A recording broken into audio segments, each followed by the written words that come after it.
Hello there and a very good evening. You're watching Primetime News on TV1. I'm Dasani Athad for News First. And I'm Charlotte Benedict. We've got the latest of news from here at home and across the globe lined up for you here tonight. But first, a look at your headlines. Supreme Court's determination on the 20th Amendment to the Constitution sent to the Speaker. DIG Nalaka de Silva transferred with immediate effect. Minister Kiriella speaks of a new way to reach Kandy. Risk of ancient graves at the Galle Fort being destroyed.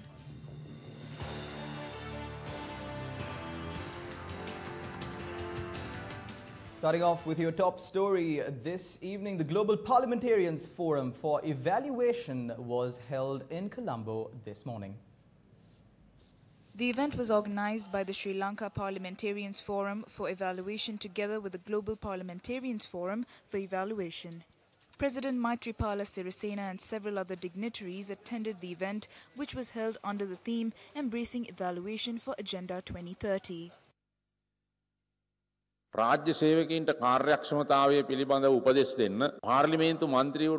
order to instruct public officials on efficiency, parliamentarians must be efficient themselves.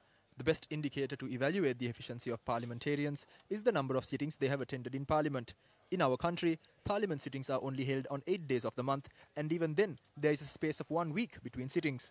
Parliamentary efficiency is not only calculated based on the number of debates participated in the House floor. There are a number of consultative committees, oversight committees and standing committees. There are important committees like the Public Accounts and Public Enterprises committees. The activities and efficiencies of these committees have a broad impact on the development of the country. While there are weaknesses in attendance at Parliament, at times committee meetings too are postponed because there are insufficient numbers.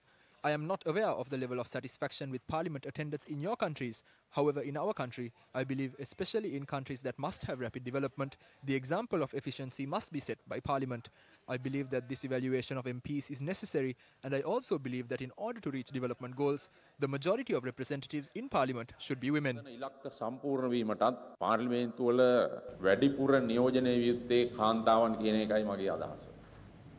Speaking at the Global Parliamentarians Forum for Evaluation in Colombo, Prime Minister Ranil Wickremesinghe made the following remarks. We would not have had this high level of debt if there was policy evaluation. As he said, we have built cricket fields next to wildlife reserves.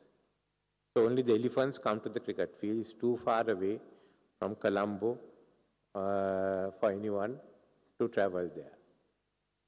We built an harbour which had 1 ship per month coming in.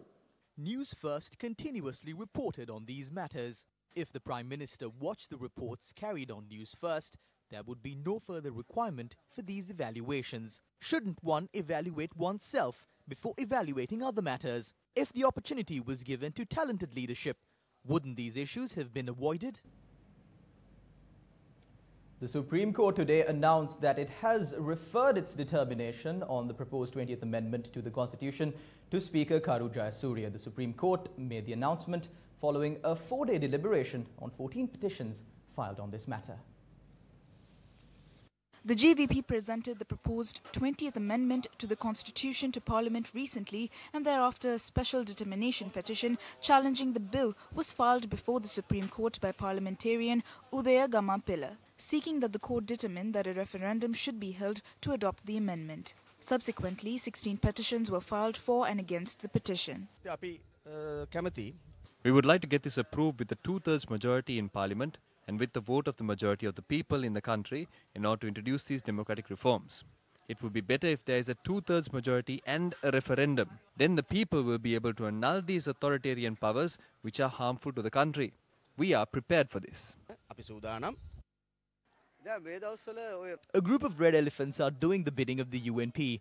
The JVP is a party that always worked to destabilize the country. I would like to tell the leader of the JVP that they are doing the bidding of a party that did not allow them to raise their heads. You and I have a right to elect the president of this country.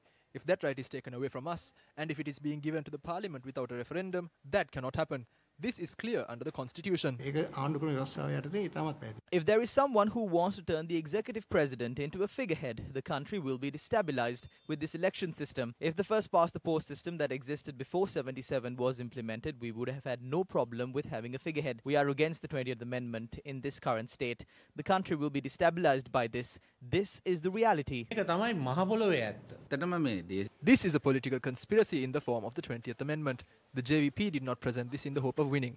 If the JVP does not stand a chance against the increase in the price of goods, if they do not stand for the poor, if they do not engage in struggles, if they don't have an internal organization, and if they don't engage in self-criticism, and also if everyone in the party has abandoned it, the way I see it, there is nothing left.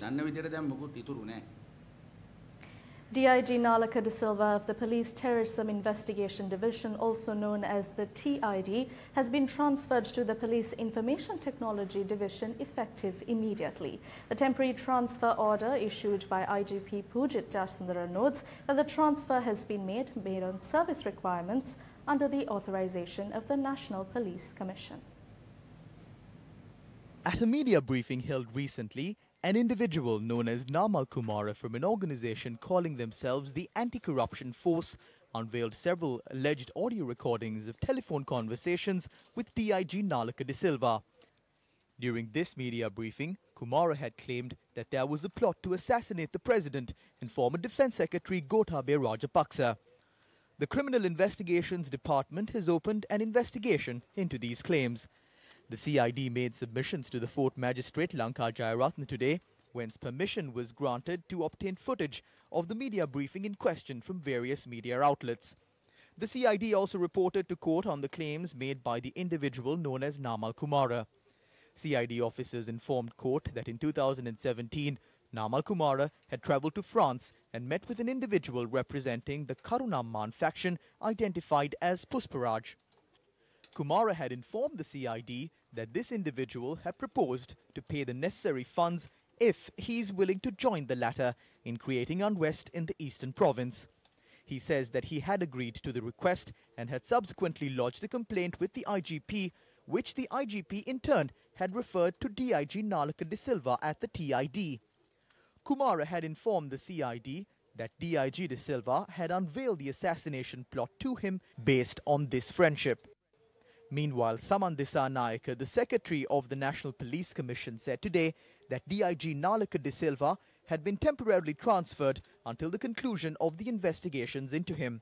The individual known as Namal Kumar was summoned to the CID once again this morning and was questioned until this evening. Meanwhile, a group, including the wife of Amit Veerasinghe, who was arrested on allegations of inciting unrest during the recent incident in Theldenia, lodged a complaint with the National Police Commission today, based on the claims made by Namal Kumara. There was a special revelation and confession by Deputy Inspector General Nalaka De Silva. When considering these facts, it is clear that the group, including my husband, who were taken into custody of the Digana Theldenia incident, have been subject to a grave injustice. I came to the Police Commission along with all the evidence, including the voice recording. The Presidential Commission of Inquiry into Sri Lankan Airlines, Mihin Lanka and Sri Lankan Catering today uncovered irregular transactions between the airline and the People's Bank. Testifying before the commission, a representative of the People's Bank stated that the airline had obtained a number of large-scale loans from the bank. This included funds for the financing of working capital requirements and funds needed to pay penalties with regard to cancellation of aircraft orders. Sri Lankan Airlines had obtained a loan of $32.5 million, citing urgent financial requirements in the year 2016. It was further revealed that a letter had been provided by Secretary to the Prime Minister Saman Ekanayake in support of this loan request. This is only one of the occasions on which the People's Bank had been used to fund loss-making ventures. Newsfirst recently revealed details on how Jehan Amaratunga, a director at the bank and executive vice chairman of MTD Walkers PLC, had received billions in loans from the bank. While this company was to construct the second stage of the Central Expressway, the venture to do so had been funded by state banks. While many experts constantly raised questions on this company's financial status and raised red flags on how such a large loan can be approved for a sitting director. Even the central bank raised questions on whether such an individual can continue to hold such offices at the People's Bank. Minister of Public Enterprise Lakshman Kiriyalla, responding to the query, stated that the central bank had expressed that there were no issues with Jehan Amaratunga holding such office at People's Bank. The minister further added that Amaratunga will be given an extension in the coming days too. There was a very big discussion in the past few weeks about a director of the People's Bank, Mr. Jehan Amaratunga, because of his involvement as a director of a company where he had an interest while serving as a member of the audit committee and the risk management committee, board subcommittee of the People's Bank. And the question that arose was whether the role that was played by Mr. Jehan Amaratunga as a director of the bank as well as a director serving in these subcommittees has not violated any regulatory requirements or regulatory procedures in granting facilities to this company. From our experience with what we saw in the bond scam, where the central bank as an institution failed to initiate any action against the perpetrators who are involved in that bond scam, who are found responsible and who are held responsible by a commission of inquiry. Now we know the former governor of the central bank is now a fugitive. He is not in the country. He is wanted by courts. We are having serious suspicions about whether in this instance too, whether the central bank has failed to conduct its duties. Is it not a crime to use state banks to fund failing projects and failing businesses?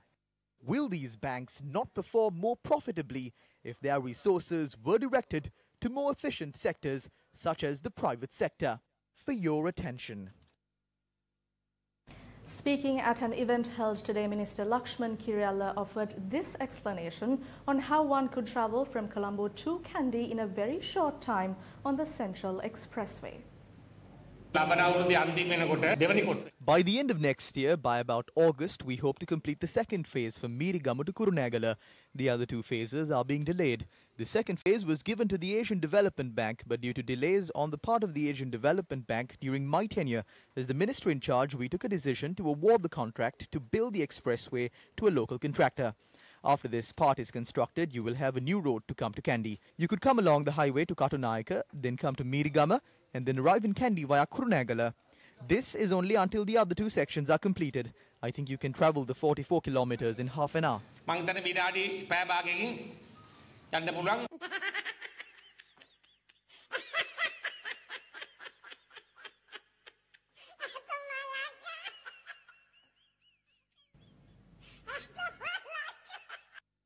Today marks the 112th birthday of one of the most prominent leaders in the history of the UNP, President J.R. Jayawardena.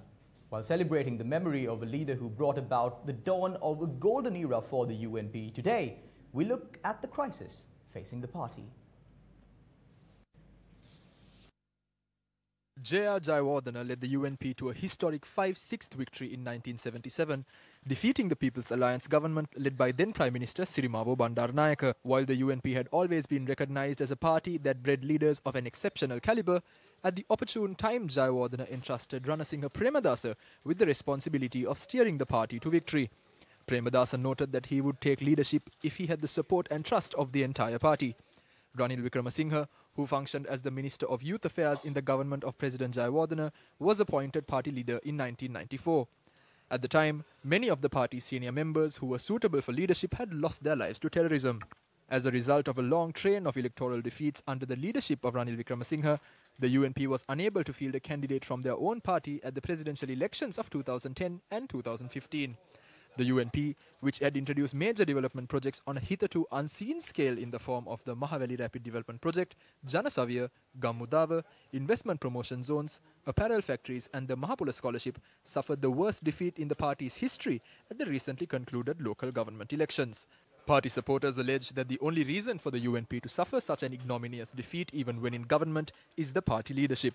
On several occasions in the recent past, Rebellion has arisen from the UNP's ranks, calling on Ranil Wickremesinghe to step down from the party leadership. On every such occasion, Ranil Wickremesinghe acted to dilute the pressure faced over time by appointing committees and boards, hiding behind the signboard of party reforms. The most recent example of this is the recent appointment of the 17-member UNP Reforms Committee, chaired by State Minister Ruwan Wijewardena. The second sentence in this committee's report proposes that all major positions in the party should be entrusted to new leaders who are more active. Instead of nurturing a new generation of leaders, the only change that was made was that Minister Akila Viraj Karyavasam was appointed as the General Secretary of the United National Party. As a result of the actions of leaders who have prioritized protecting their own positions over the fate of the party for 24 years, the supporters of the single largest political party in the country, the UNP, have been unable to form a government of their own.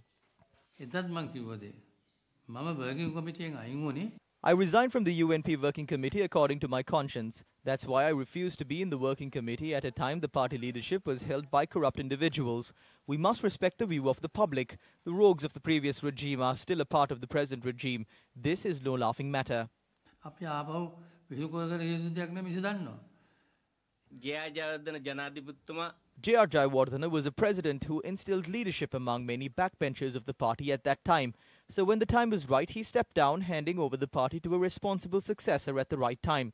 All we have to say today is for the present leadership to take J.R. Jayawardena as an example and to hand over the party leadership to one who will serve both the party and the people.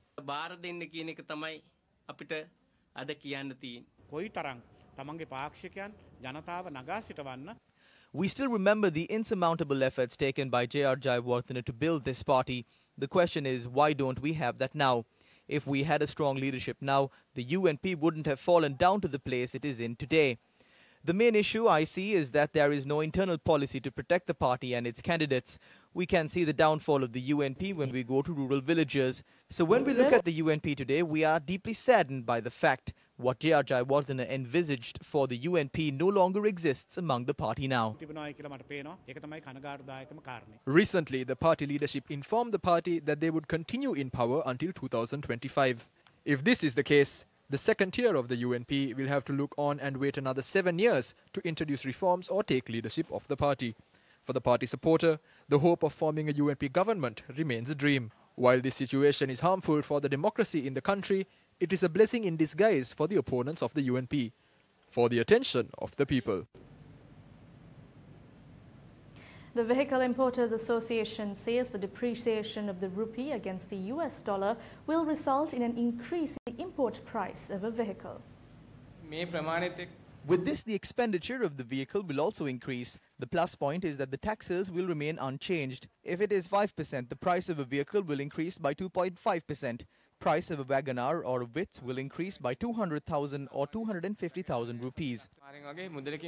Speaking to Newsfirst, President of the National Chamber of Exports, Ramal Jasinga, made the following remarks with regard to currency depreciation and its impact on the local export community. The concern that the export community has with regard to this is the speed at which the depreciation is occurring. We are going to have issues with regard to our export items, particularly in terms of the cost of manufacture, cost of production, because our value-added items at times have or contain 97% of imported goods as its inputs.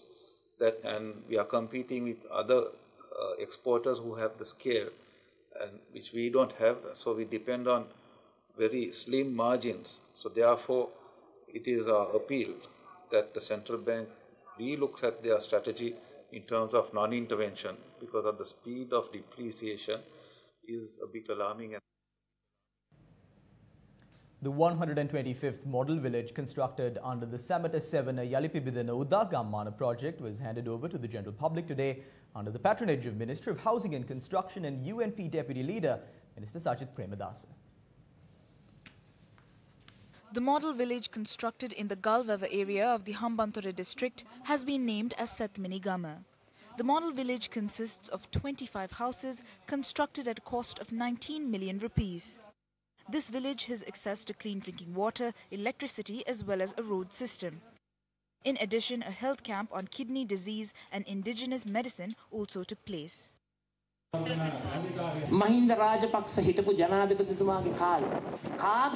How many new Samurdhi stamps were issued by Mahinda Rajapaksa in addition to the ones which already existed? I state with responsibility, new Samurdhis were not given to anyone. During his regime, the number of Samurdhi beneficiaries reduced. How did Mahinda Rajapaksa do that? He, along with his team, together with the Department of Census and Statistics, manipulated and reduced the percentage of poor people in the country. 1 year, the percentage of poor stood at 15%. In 2 to 3 years, the percentage of poor people had reduced by half. What he did was the manipulation of accounts. There are thousands of people who cannot afford their daily meals. We pledge to provide Samurdhis to all those poor families.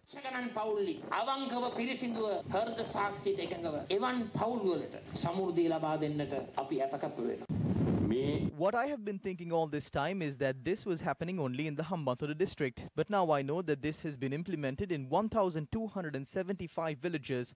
If other ministers also carry out what is being done by Minister Sajid Premadasa, our country will be a wonderful place. Deputy Minister of Industry and Commerce Buddhika Pathirana says that utilizing Sri Lanka's free trade agreements with India and Pakistan, Chinese investors have potential opportunity to enter the respective markets. The Deputy Minister made the following remarks at the South Asia Production Capacity Cooperation Dialogue, which commenced in Chengdu, China today. The South Asia Production Capacity Cooperation Dialogue 2018 was held at the Chengdu Century City International Convention Center today. The event, organized by the Chengdu Municipal Commission of Commerce together with the Chengdu Municipal People's Government, saw the participation of nearly 300 representatives from the South Asian region. Representing Sri Lanka was Deputy Minister of Industry and Commerce Buddhika Pathirana. Deputy Minister Pathirana says that utilizing Sri Lanka's free trade agreements with Pakistan and India, China has the opportunity to enter these markets, adding that he intends to invite investors from the Sichuan province to invest in Sri Lanka. Minister Pathirana further noted that this summit has helped strengthen the historic relationship between Sri Lanka and China. Prominent Indian politician and activist Maneka Gandhi has turned her attention to the plight of an elephant living in less than ideal conditions at the Dehiwala Zoo. She has already written to President Maithripala Sirisena on a solution to the issue. Maneka Gandhi, an Indian Union Cabinet Minister for Women and Child Development, spoke of Bandula, a 67-year-old elephant who has been chained up at the Dehiwala Zoo. In the letter she writes, quote-unquote, "Sri Lanka is such a gentle and beautiful island. It seems out of character to treat an elephant in this way. May I request you to release the elephant and send it to the Ridhiyagama Safari Park to live free." Maneka has added that such a great gesture of compassion would go a long way in increasing the goodwill for the President and the country across the globe. Ancient graves were discovered in the area where the old municipal quarters at Pedlar's Street and the Galle Fort is located. The locals charge the ancient graves are on the brink of destruction. The Galle Municipal Council has given this area on a 30-year lease to a third party after calling for tenders. Her correspondent said the third party was informed by the Department of Archaeology to first carry out an archaeological study and produce a report before engaging in the construction process. Although the excavation took place under the supervision of an archaeology department official, it was done in an improper manner. A number of ancient gravestones were discovered and were left exposed in an improper manner. The skeletal remains were also piled up in a reckless manner.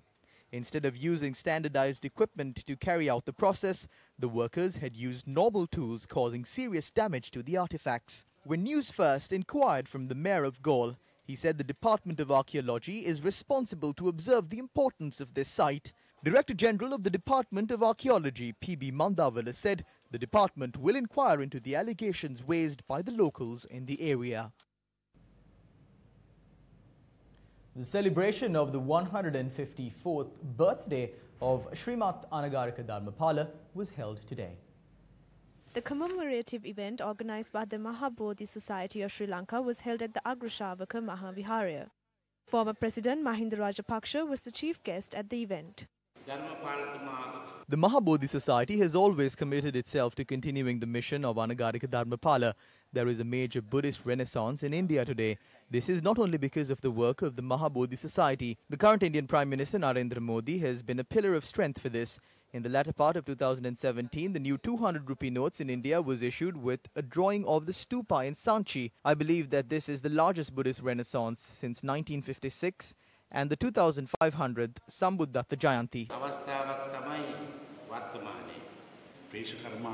The apparel industry and all other industries were developed to promote local industry. Today, through the Singapore Agreement, the opposite is happening. Our factories are being closed and the products of foreign manufacturers are being brought to our country. Now, there is a major disparity between both of these.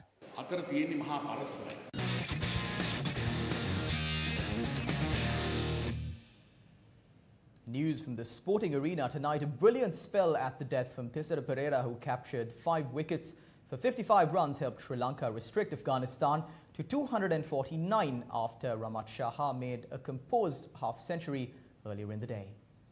Now, a defeat in tonight's game would mean elimination for Sri Lanka a mere 3 days into the tournament. Sri Lanka are currently 0 for the loss of 1 wicket, with Kusal Mendes the victim. And that's a wrap of primetime news for tonight. For the Newsfirst team, I'm Dasnia Thalbert. And I'm Charlene Benedict. We leave you tonight with tonight's illustrated news by Asanka Ladu Heti. Thank you for watching.